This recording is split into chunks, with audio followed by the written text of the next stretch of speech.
I'm Brother Sean. I think I'm more of a challenge than a friend, but I come to you in love. And what I share with you in this short video is from a heart of love. It's from a heart that cares.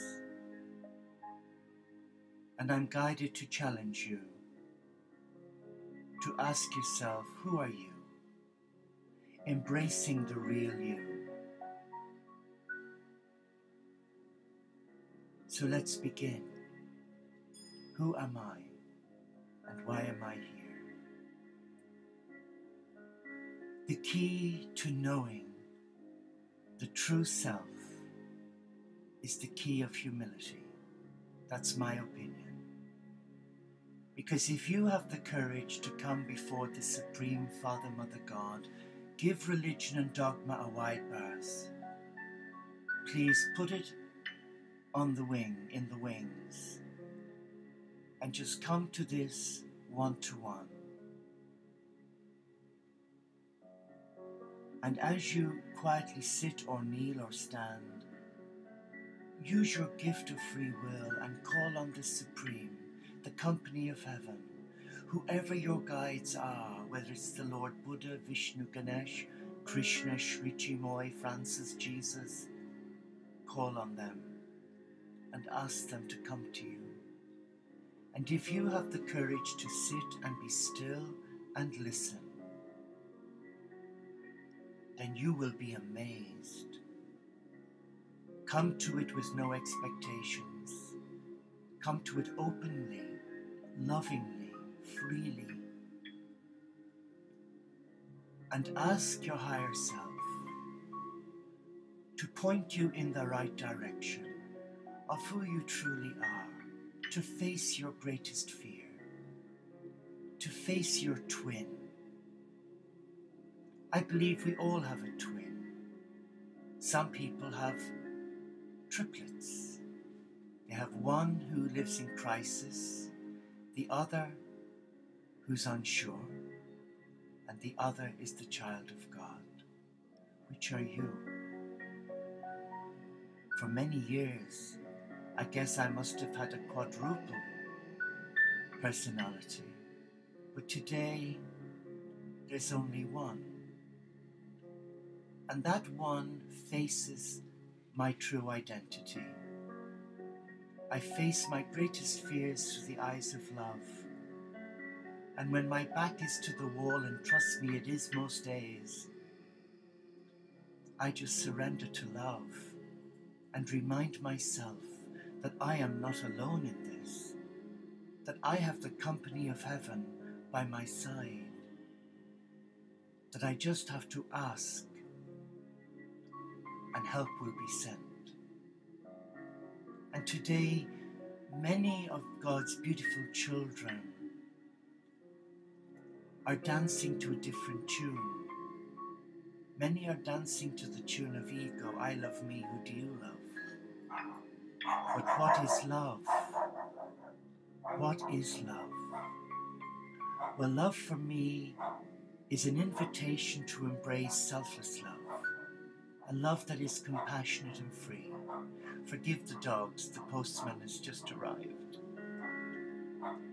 And the me that you are, the person that you are, there should be no fear. And you shouldn't have to look in a mirror and say, oh, I wished I had the body of so-and-so. I wished I didn't look so ugly.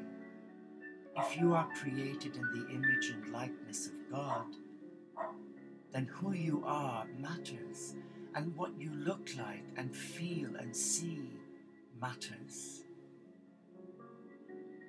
It doesn't matter what people think of you. What matters really is that, what do you think of you? I know I speak to you from love.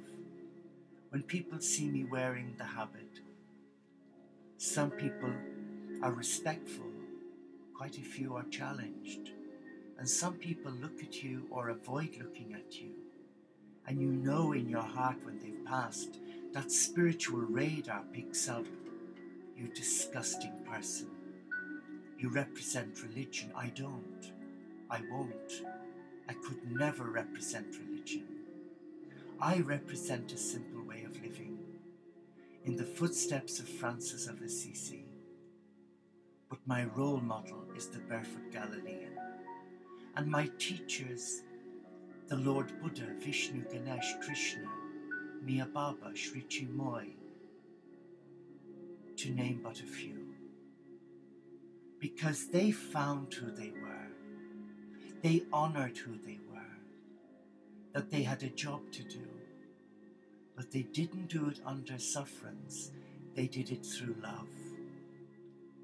What I do today may appear insignificant to you and the world, but for the first time I know who I am. I'm a child of God, and I am loved. And it doesn't matter what people say about me, and people do say some pretty uncharitable things.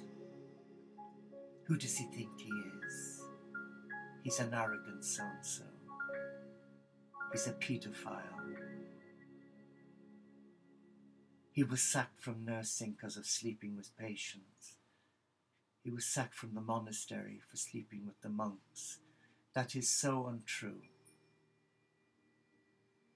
But the Antichrist works in different ways to try and get to our ego and to make us feel unworthy. I'm not unworthy. I believe that I am a child of God and that I'm accepted for who I am. And I am pleased with that I don't have to conform to a rigorous way of living like the poor Amish, whom I love. I would love to be in a part of a community like the Amish. But then when it comes to the doctrinal aspect of their spiritual life, I would have to leave because it's controlling, like when I was a Catholic nursing monk. It's control. And that control is unhealthy. And I believe today that spirituality has more to offer my heart than religion. Religion is a means to an end, but so many have turned it as an end in itself. If God does not punish us and threaten us with hell, then why should we buy into a mindset that alienates us from a heart of love?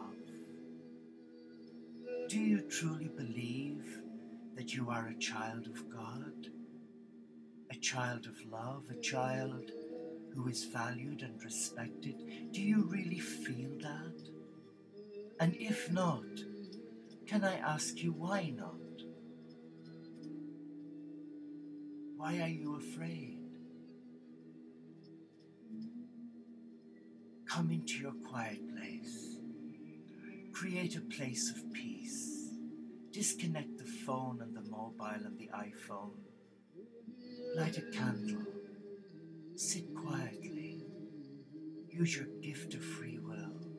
Call on the company of heaven. Call on your spiritual teachers. Ask them to speak to your heart. Ask them to help you listen to what your heart is saying about you right now.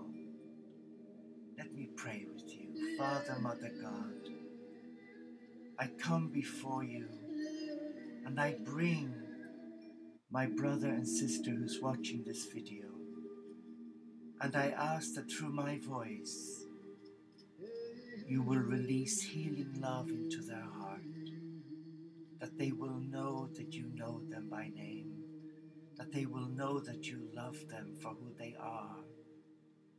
Let them feel your love now.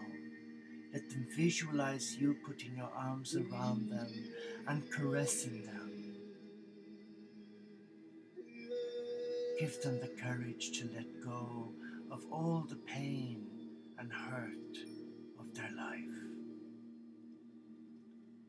And in the name of the risen cosmic Christ, I call on the Spirit of God to flood your mind, body, and spirit right now, and to fill you with the peace of God, a peace peace that is reverential and respectful of who you are, a co-creator of God.